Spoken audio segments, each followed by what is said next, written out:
Siglo VI a.C. La comarca de Caldea y Babilonia era gobernada por el rey Nabucodonosor. Este monarca, conocido por su gran poderío militar y sus conquistas, deportó a muchos judíos de su reino, como forma de castigo por resistirse a su gobierno. Entre los exiliados se encontraba el joven profeta Ezequiel.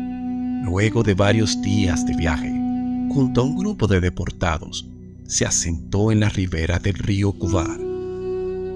Y fue justo en el 5.º día de su destierro cuando el profeta junto a los exiliados presenciaron de manera súbita cómo la tierra se estremecía. Los siguientes acontecimientos nos han sido transmitidos por el profeta, según lo relata el libro de Ezequiel, ¿o no? El día 5.º del 4.º mes, año 30, súbitamente se abrieron los cielos, y ante mí se materializó una visión de Dios. Dentro de una gran nube y un torbellino, 3 grandes ruedas, flotando sobre una vasta llamarada que se revolvía dentro de sí. En el centro de aquel resplandor brillante. En la rueda exterior, figuras de seres vivientes, y sobre sus cabezas una bóveda transparente como el zafiro en la parte delantera, y sobre un trono centellante como el cristal, la semblanza de un hombre sentado. Alrededor de su cintura y hacia arriba, fuego multicolor, como el arco iris en un día de lluvia. Tal era el aspecto de la gloria de Yahvé. La visión inusual del profeta Ezequiel que hemos narrado anteriormente, de manera simplificada, siempre ha sido considerada una fantasía simbólica por los teólogos y expertos en la Biblia, quienes difieren de su interpretación de los libros que describen apariciones con humo, terremotos, fuegos, truenos, rayos y un largo etcétera.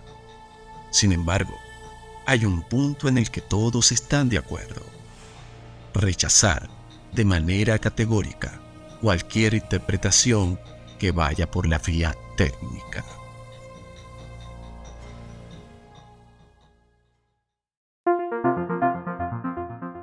A mediados del año 1974, un ingeniero de la NASA llamado Joseph Frank, quien fuera jefe del Departamento de Investigaciones del proyecto de la NASA, titular de numerosas patentes de cohete y condecorado con la medalla de la NASA al mérito por servicios excepcionales, se convertiría rápidamente en una figura conocida tras la publicación del libro Las naves espaciales de Ezequiel.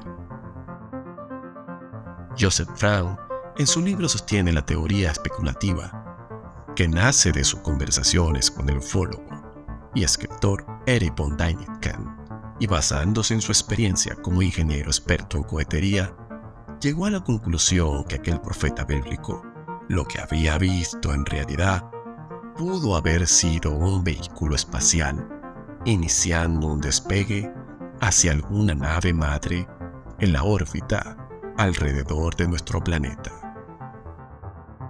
y no la imagen de Dios.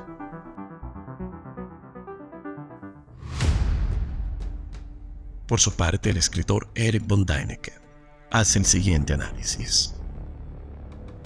Me atrevo yo a lanzar el guante dando un paso más y afirmando que dentro de poco la investigación bíblica tradicional nada tendrá que ver con la auténtica interpretación de los sucesos narrados por Ezequiel.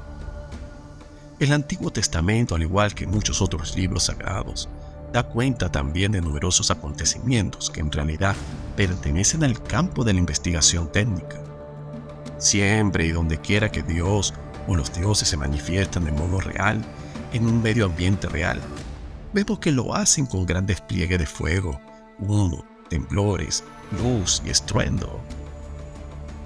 No puedo imaginarme el gran Dios omnipresente. Debe utilizar un vehículo alguno para moverse. Todopoderoso y omnisciente. Dios es espíritu, Dios es bueno.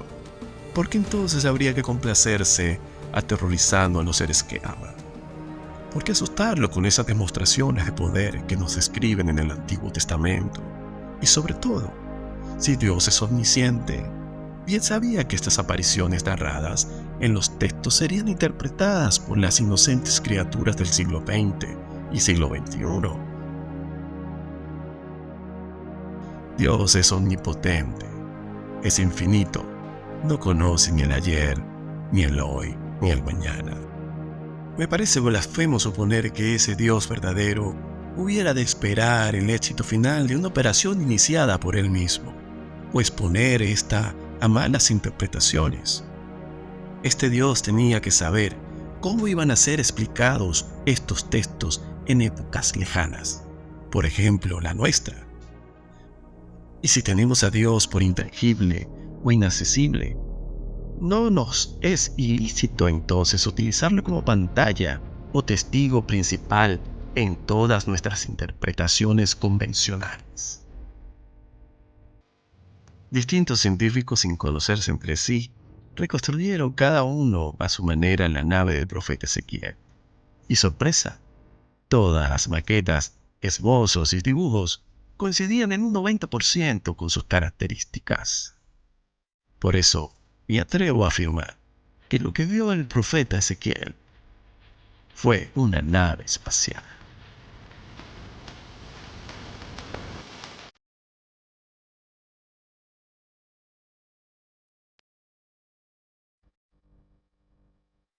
Esto ha sido un capítulo de Historias y Misterios de Vulcano TV. Si te ha gustado, regálanos un like, suscríbete a nuestro canal y activa las notificaciones. Bye. Nos vemos en el siguiente misterio.